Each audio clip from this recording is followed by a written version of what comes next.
नमस्कार दोस्तों, बात करने वाले हैं एसएससी सीजीएल 2026 का फॉर्म कैसे भरेंगे। एसएससी सीजीएल 2026 का फॉर्म आ चुका है। नोटिस बोर्ड में आप जाके देखेंगे तो यहाँ पे देख सकते हैं कंबाइंड ग्रेजुएट लेवल एग्जाम 2026 का जो है फॉर्म स्टार्ट हो चुके हैं। इसका जो अंतिम तिथि है फॉर्म भरने का 22 जून रखा गया है और 21 मई से फॉर्म स्टार्ट हो चुके हैं। इसका फी पेमेंट जमा करने का जो अंतिम तिथि है वो है 23 जून। बाकी यहाँ पे शेड्यूल जो है एग्जामिनेशन का भी यहाँ पे दे दिया गया, आप यहाँ पे चेक कर सकते हैं। और अलग अलग पोस्ट भी यहाँ पे देख सकते हैं, आपको अलग अलग डिपार्टमेंट वाइज जो है ऑफिसेज वाइज जो है कैडर वाइज यहाँ पे वैकेंसी आपको बताएगी, जिसमें असिस्टेंट ऑडिट ऑफिसर की वैकेंसी है, असिस्टेंट सेक्शन ऑफिसर एसओ की वैकेंसी है। इसके अलावा जो है आप देखेंगे इंस्पेक्टर की बहाली है, इंस्पेक्टर ऑफ इनकम टैक्स की बहाली है और भी जितने वैकेंसी है वो सारे वैकेंसी आपको यहाँ पे देखने को मिल जाएंगे। कुल मिला के आप जो है देख सकते हैं यहाँ पे 12,256 पदों पे ये वैकेंसी निकालेगी, जो कि अभी फिलहाल जो है ये टेंटेटिव लिखा गया। वैकेंसी जो फ्यूचर में आपका इंक्रीज भी हो सकता है। तो इस भर्ती का फॉर्म कैसे भरना है स्टेप बाय स्टेप मैं आपको जो लाइव फॉर्म फिल करके बताऊंगा। पूरी जानकारी के लिए मैंने एक अलग से वीडियो बनाया हुआ नोटिफिकेशन के रिगार्डिंग, वीडियो नहीं देखे तो देख लीजिएगा, लिंक आपको डिस्क्रिप्शन बॉक्स में मिलेगा। अब चलिए जानते हैं कैसे आपको फॉर्म को भरना है। तो फॉर्म भरने के लिए यहाँ देखिए लॉगिन या रजिस्टर का बटन मिलेगा, हम इस पर क्लिक करेंगे तो यहाँ पे आपको सबसे पहले क्या करना होगा, रजिस्ट्रेशन करना होगा। अगर आप पहली बार यहाँ पे एसएससी का फॉर्म भरने जा रहे हैं, इससे पहले आपने कोई भी फॉर्म नहीं भरा, जैसे एसएससी के द्वारा एमटीएस, सीएचएसएल, जीडी कई सारी वैकेंसियां निकाली जाती है। ये जो बहाली है फ्रेंड्स ग्रेजुएशन पोस्ट के लिए है, मतलब जो भी लोग ग्रेजुएशन पास किए हैं वो फॉर्म भरेंगे। लेकिन अगर आप पहले से एसएससी जीडी का फॉर्म या सीएचएसएल, एमटीएस या और भी किसी प्रकार का फॉर्म भरे इस वेबसाइट पर, अगर आपने पहले से ओटीआर किया हुआ है तो आपको दोबारा ओटीआर करने की आवश्यकता नहीं है। आप पुराने वाला ही रजिस्ट्रेशन नंबर यहाँ लिखेंगे, पासवर्ड लिखेंगे, ये कैप्चा कोड को यहाँ भरेंगे और उसको लॉगिन करेंगे तो डैशबोर्ड खुल जाएगा, वहां से आप फॉर्म भर सकते हैं। अगर आप पासवर्ड भूल चुके हैं तो यहाँ से फॉरगेट पासवर्ड का बटन आप इस पर क्लिक करेंगे तो आपका जो इस प्रकार से पहला ऑप्शन टिक करके कंफर्म करेंगे तो आपको अपना जो है मोबाइल नंबर और यहाँ पे email ID, date of birth और 10वीं क्लास का बोर्ड का नाम बता के आप अपना पासवर्ड को यहाँ से फॉरगेट कर सकते हैं। ओटीपी जाएगा और फॉरगेट हो जाएगा। लेकिन अगर आप पहली बार फॉर्म भरने जा रहे हैं तो यहाँ रजिस्टर पे क्लिक करेंगे, यहाँ देखिए रजिस्ट्रेशन नाउ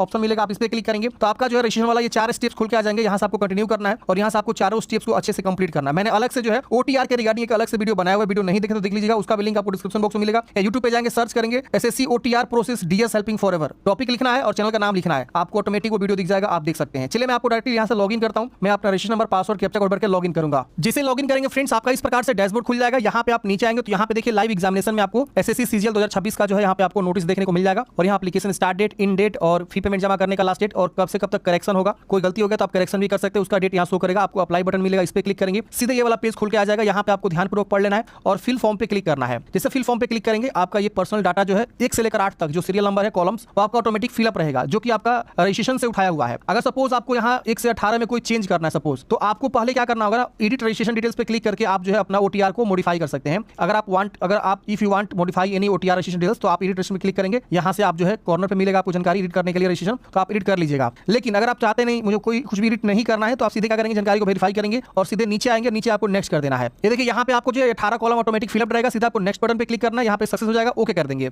अब यहाँ पे आपसे पूछेगा हाईएस्ट डिटेल्स आपका क्वालिफिकेशन का क्या है, तो एजुकेशनल क्वालिफिकेशन अगर आपने ग्रेजुएशन किया, क्योंकि इस पद पे फॉर्म भरने के लिए आप ग्रेजुएशन पास होने चाहिए किसी भी विषय से, तो आप फॉर्म भर सकते हैं। तो हाईएस्ट एजुकेशनल क्वालिफिकेशन आपसे पूछेगा, तो अगर आप ग्रेजुएशन पास है तो ग्रेजुएशन चूज करेंगे, अगर आप पीजी कर चुके हैं तो पीजी चूज कर सकते हैं, अगर आप पीएचडी कर चुके हैं तो पीएचडी भी चूज कर सकते हैं। तो अपने अकॉर्डिंग क्वालिफिकेशन चूज करेंगे और क्वालिफाइंग एजुकेशनल क्वालिफिकेशन में आपको बताना है कि आपने ग्रेजुएशन कंप्लीट किया है तो पहला ऑप्शन इक्विवेलेंट टू ग्रेजुएशन, कुछ ऐसे कोर्स होते हैं जो ग्रेजुएशन की इक्विवेलेंट होते हैं, उसके बराबर होते हैं, तो ये दूसरा ऑप्शन है। और अगर आपने डीम्ड ग्रेजुएशन सर्टिफिकेट हासिल किया है आर्म फोर्स से तो तीसरा ऑप्शन चूज करेंगे, तो मैं ग्रेजुएशन चूज करूंगा। ईक्यू स्टेटस, अगर आप ग्रेजुएशन पास कर चुके हैं तो पास चूज करेंगे, अपीयरिंग चूज करना चाहते तो अपीयरिंग चूज करेंगे। लेकिन 2026 में आपका जो है ये बोला गया है कि पास आउट हो जाने चाहिए, तो पास अपीयरिंग दोनों का भी ऑप्शन है, तो आप अपने अकॉर्डिंग यहाँ पे बताएंगे और पासिंग यहाँ से चूज करेंगे। किस राज्य से आपने जो है अपना ग्रेजुएशन कंप्लीट किया वो बताना है और नेम ऑफ द यूनिवर्सिटी आ जाएगा, यहाँ से आपको जो है चूज कर लेना है। बिहार के जितने भी यूनिवर्सिटी अगर आप बिहार चूज करते हैं तो आपको देखने को मिल जाएगा, आप यहाँ से जो है सर्च कर सकते हैं कीवर्ड डाल के, तो आप यहाँ से देख सकते हैं वो सारे जो है आपको इंस्टीट्यूट या यूनिवर्सिटी जो भी आपका शो करेगा, तो यूनिवर्सिटी का नाम आप यहाँ पे चूज कर लेंगे। फिर अपना ग्रेजुएशन का रोल नंबर लिखेंगे और फिर बोल रहा है परसेंटेज लिखने के लिए, तो आपका जो भी ग्रेजुएशन का परसेंटेज है वो आप यहाँ पे क्या करेंगे, लिखेंगे। यहाँ पे एक नोट में जानकारी दिया गया है कि नोट कैंडिडेट्स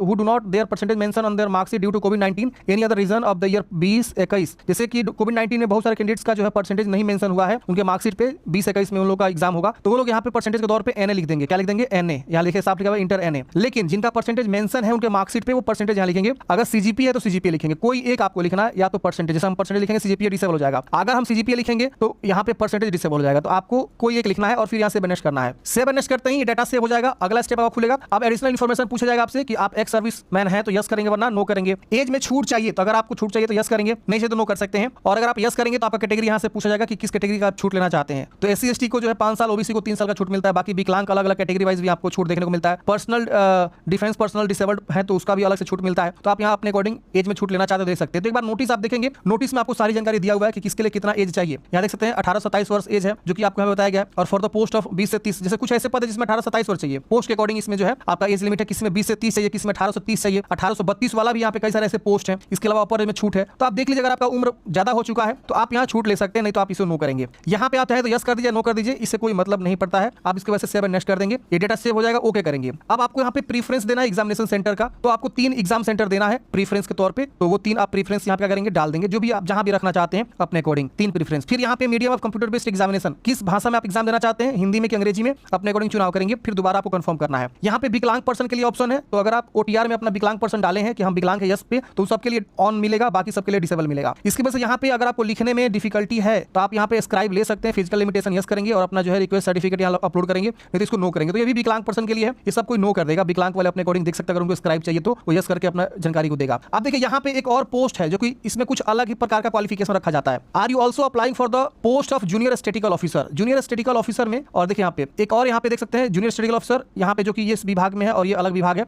तो यहाँ पे देखिए स्टैटिस्टिकल इन्वेस्टिगेटर जैसे कुछ ऐसे पद है जो सिंपल ग्रेजुएशन पास चाहिए, किसी विषय से ग्रेजुएशन किया हुआ हो तो फॉर्म भरेगा। लेकिन ये कुछ ऐसे पद है जिसमें स्पेशल सब्जेक्ट मांग देता है कि यही सब्जेक्ट से अगर आपने ग्रेजुएशन किया है तो आप फॉर्म भर सकते हैं। तो नोटिस में आपको पढ़ना होगा कि उस नोटिस में क्या इसके लिए एलिजिबिलिटी रखा गया था। अगर आप वो नोटिस पढ़ेंगे तो आपको पता चल जाएगा कि हाँ आप उसके लिए एलिजिबल है, तो आप यहाँ पे यस कर सकते हैं, ठीक है ना। तो मैं आपको दिखा देता हूँ। देखिए यहाँ पे पेज नंबर 16 पाएंगे तो जूनियर स्टैटिस्टिकल ऑफिसर के लिए यहाँ पे देख सकते हैं बोला गया बैचलर डिग्री होना चाहिए, जिसमें 60% मार्क्स आपके होने चाहिए मैथमेटिक्स में और 12th स्टैंडर्ड लेवल पे। तो ये आपका क्वालिफिकेशन इसके लिए रखा गया। या अगर आपने बैचलर डिग्री किया हुआ है any subject with statics as one of the subject भी आपका है तो फॉर्म भर सकते हैं। इस तरह से स्टैटिस्टिकल इन्वेस्टिगेटर के लिए आप देखेंगे तो बैचलर डिग्री इन स्टैटिक या मैथमेटिक्स या इकोनॉमिक्स या देख रहे ना इतने सारे मतलब स्ट्रीम है, इसमें से कोई स्ट्रीम से अगर आपने जो है कर रखा हुआ है तो आप यहाँ पे जो है अपने अकॉर्डिंग यस कर सकते हैं कि हाँ मैं जूनियर स्टैटिस्टिकल ऑफिसर के लिए एलिजिबल हूँ, आप यहाँ यस कर लेंगे। देख रहे ना यहाँ पे अगर आप नहीं है तो आप यहाँ इसको नो कर दीजिएगा इस तरह से, ठीक है। तो आप यहाँ पे यस करेंगे। दो बार आपसे पूछ रहा है, ठीक है ना। एक बार पूछ रहा है आप इसी के लिए अप्लाई करना चाहते हैं ड्यू टू पोजेस, मतलब जो क्वालिफिकेशन आप पोजेस कर रहे हैं तो आप यस कर देंगे। अगर आप इसको यस करेंगे तो इन दोनों को यस करना होगा। अगर आप नो करते हैं तो ये ऑटोमेटिक डिसेबल हो जाएगा, देख रहे ना। तो ये क्वालिफिकेशन अगर आप उस तरह का फुलफिल करते हैं तो आप यहाँ यस कर दीजिए, नहीं तो कोई इशू नहीं है। इसके बाद यहाँ पे आपको बोला गया है कि मैट्रिक जो है name of the language study and pass at matric level. अब आप जो है मैट्रिक लेवल तक किस लैंग्वेज में आपने पढ़ाई किया हुआ है वो पूछ रहा है। हिंदी में पढ़ाई किया तो हिंदी चूज कर लीजिए, और भी कोई लैंग्वेज में पढ़ाई किया है तो भी आप, जैसे बहुत बार होता है कि आप शुरुआत में इंग्लिश मीडियम पढ़े और उसके बाद से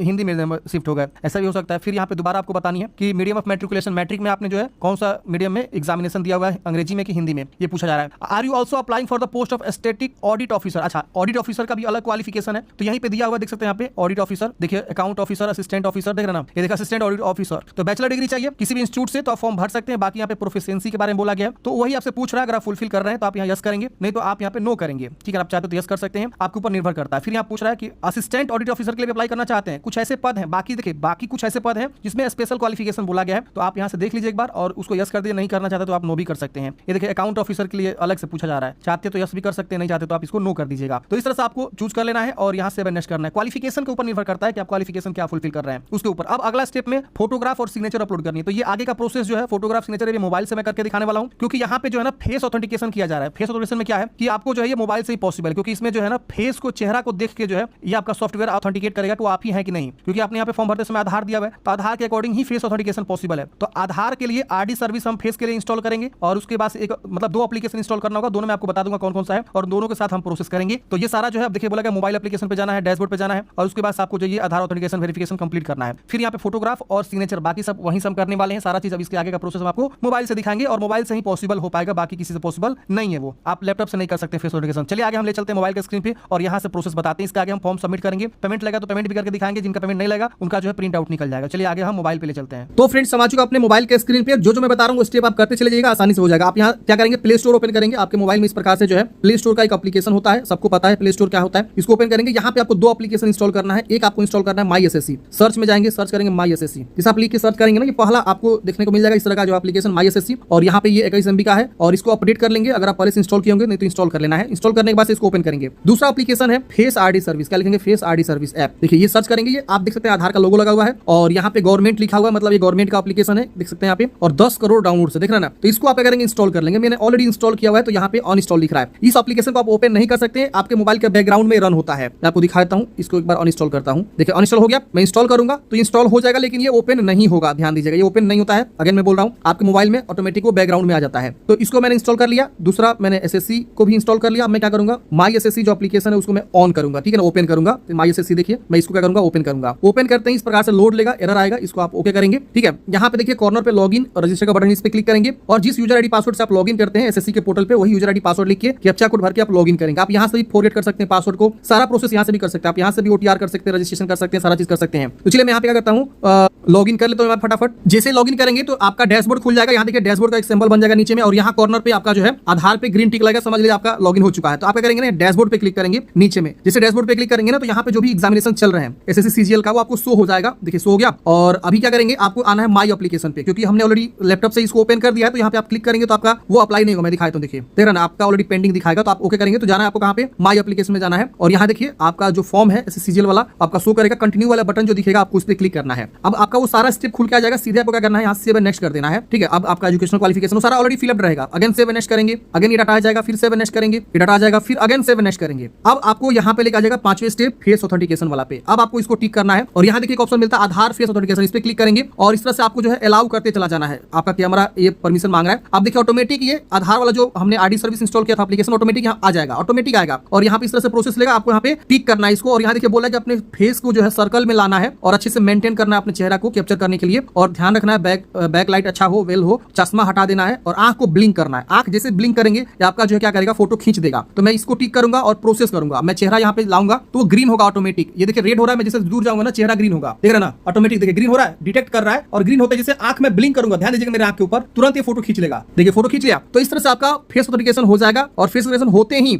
आपका ये हो जाएगा। अब उसके बाद से क्या करेंगे, सेव एंड नेक्स्ट कर देंगे तो आपका ये हो जाएगा। देखिए ऑथेंटिकेशन सक्सेस भी हो गया, देख रहे ना। और ओके करना, मतलब चेहरा को आपको लाना है और आंख को ग्रीन में, जैसे ग्रीन होगा आंख को ब्लिंक करेंगे। ठीक है, अब यहाँ पे नीचे आएंगे तो यहाँ पे आपको लाइव फोटो कैप्चर करना है, और जस्ट नीचे आएंगे तो आपको सिग्नेचर यहाँ पे अपलोड करना है। तो सिग्नेचर 10 से 20 केबी के बीच होना चाहिए, आपका आसानी से अपलोड हो जाएगा। और डीपीआई वगैरह सही से रखेंगे, आसानी से अपलोड हो जाएगा। तो मैं यहाँ पे कैप्चर लाइव इमेज पे क्लिक करूंगा तो ये देखिए इस तरह से आएगा कैप्चर करने के लिए फोटो। और यहाँ पे हमको क्या करना है, क्लिक करना, ये बटन है, इस पे क्लिक करेंगे तो हमारा फोटो क्या होगा, क्लिक कर लेगा। अगर आपको रीटेक करना है तो रीटेक का भी ऑप्शन है, मैंने क्लिक कर दिया मैंने। ठीक है, तो इमेज वेरीफाई करना शुरू कर दिया। ये देखिए एरर आ गया, बोल रहा है बहुत क्लोज है, थोड़ा दूर जाइए। तो आपको अच्छे से ये करना है, खुद से आपको करना होगा, अच्छे से एक्सपेरिमेंट करना होगा, क्योंकि आपका लाइट कैसा है उस पर निर्भर करता है, बैकग्राउंड क्या उस पर निर्भर करता है। तो प्रॉपर आपको फोटो खींचना होगा। तो फ्रेंड्स आप देख सकते हैं मैंने यहाँ पे कैप्चर कर लिया है। मेरा फोटो इस प्रकार से सिंगल बैकग्राउंड में था और प्रॉपर लाइट था, तो अच्छे से ले लिया। अब कैप्चर अगेन करना चाहते हैं तो दोबारा भी आप कैप्चर कर सकते हैं। अब नीचे में आपको क्या करना है, फोटोग्राफ अपलोड करना है, सिग्नेचर अपलोड करना है, जो आपका स्कैन किया सिग्नेचर होना चाहिए। और उसके बाद यहाँ से सेव एंड नेक्स्ट करेंगे। जिस आप सिग्नेचर यहाँ पे चूज करते हैं ना, तो यहाँ पे क्रॉप करने का ऑप्शन आता है, तो आप यहाँ पे क्रॉप भी कर सकते हैं। देख रहा ना, थोड़ा सिग्नेचर को आप जूम इन जूम आउट भी कर सकते हैं। और यहाँ इसको टिक करेंगे ऊपर में तो आपका सिग्नेचर वेरीफाई कर लेगा। ओके करेंगे, देखिए अपलोड हो गया। आप चाहते हैं दोबारा पिक करना सिग्नेचर को, दोबारा भी आप यहाँ पिक कर सकते हैं, सेव एंड नेक्स्ट करेंगे, आसानी से ये सक्सेस हो जाएगा। ये सारा डिटेल्स आपका शो करेगा। मतलब ये आपका रिव्यू है, रिव्यू आप चेक करेंगे कि कहीं कुछ गलती तो नहीं है। अगर इसमें कहीं कुछ गलती है तो उसको सुधार सकते हैं। प्रीवियस का बटन है नीचे में, आप जाकर सुधारिए, नहीं तो सीधे एक बटन मिलता है आपको सेव एंड नेक्स्ट का, आप इस पे क्लिक करेंगे, आपका अगला स्टेप खुल के आ जाएगा। सेव एंड नेक्स्ट करते हैं, यहाँ आई एग्री का बटन आएगा, फिर कैप्चा कोड जैसे लिखा हुआ है आपको वैसे से लिखना है। और उसके बाद से आपको क्या करना है, नीचे में एक सबमिट बटन मिलेगा, उस पर क्लिक कर देना है। जैसे सबमिट करेंगे आपका इस प्रकार से लिख देगा सक्सेसफुली आपका कंटेंट वेरिफिकेशन पेंडिंग है। मतलब आपका आवेदन तो रिसीव हो गया है उनके पास, अब उनका काम है वेरिफिकेशन करना, फॉर्म सही है कि नहीं है उनका काम है, एसएससी वालों काम है। अब आपको यहाँ पे फॉर्म सबमिट हो चुका है। अब आपको मेक पेमेंट का ऑप्शन मिलेगा। देखिए जो लोग जनरल ओबीसी ईडब्ल्यूएस आएंगे उनको 100 रुपए का आवेदन शुल्क यहाँ पे आएगा मेक पेमेंट करने के लिए। और जो लोग एससी एसटी से आएंगे या विकलांग होंगे या कोई फीमेल है भले वो किसी कैटेगरी से हो, तो उनको यहाँ पे मेक पेमेंट का बटन ही नहीं दिखेगा, वो सीधे यहाँ पे प्रिंट करने का ऑप्शन मिल जाएगा। और हालांकि उनको गो टू होम पेज का ऑप्शन मिलेगा। अब आप जो यहाँ पे फॉर्म को सबमिट करेंगे तो चलिए मैं मेक पेमेंट पे क्लिक करूंगा। यहाँ पे 2 ऑप्शन मिलेगा, मैं एसबीआई चूज करता हूँ, पे क्लिक करूंगा, सीधा हमको पेमेंट गेटवे पे लेकर आ जाएगा। यहाँ पे हम जो है कई सारे ऑप्शन देख सकते हैं, यूपीआई का भी है, डेबिट क्रेडिट कार्ड का ऑप्शन है, नेट बैंकिंग का ऑप्शन है। तो मैं यूपीआई चूज करके क्या करूंगा, यहाँ पे मैं पेमेंट कर दूंगा। यहाँ पे कंफर्म करूंगा तो यहाँ पे क्यूआर कोड जो शो करेगा, हम क्यूआर कोड को किसी दूसरे फोन से स्कैन करेंगे और उसके बाद यहाँ देखिए नीचे में आ गया। और यहाँ पे हम क्या कर सकते हैं, पेमेंट जमा कर सकते हैं क्यूआर कोड स्कैन करके। तो ये प्रोसेस था पूरा कंप्लीट प्रोसेस, एसएससी सीजीएल का फॉर्म कैसे भरना है। पेमेंट करने के बाद से फ्रेंड्स आपका प्रिंट आउट निकल जाता है। प्रिंट आउट निकाल कर अपने पास हार्ड कॉपी सुरक्षित रख लेंगे, लेकिन प्रिंट आउट यहाँ से आप नहीं निकाल सकते हैं पीडीएफ। इसके लिए आपको फिर से ssc.gov.in की वेबसाइट पे आपको जो है विजिट करना होगा और वहां पे आपको लॉगिन करके जो है फिर से माई एप्लीकेशन में जाके आपको जो है प्रिंट आउट निकालना होगा। आप ऐप से प्रिंट आउट नहीं निकाल सकते हैं। आई होप आप लोग समझे होंगे। आपके मन में कोई भी डाउट्स है कमेंट में पूछ लीजिएगा, वीडियो को शेयर कर दीजिए। मिलते हैं नेक्स्ट वीडियो में। जय हिंद।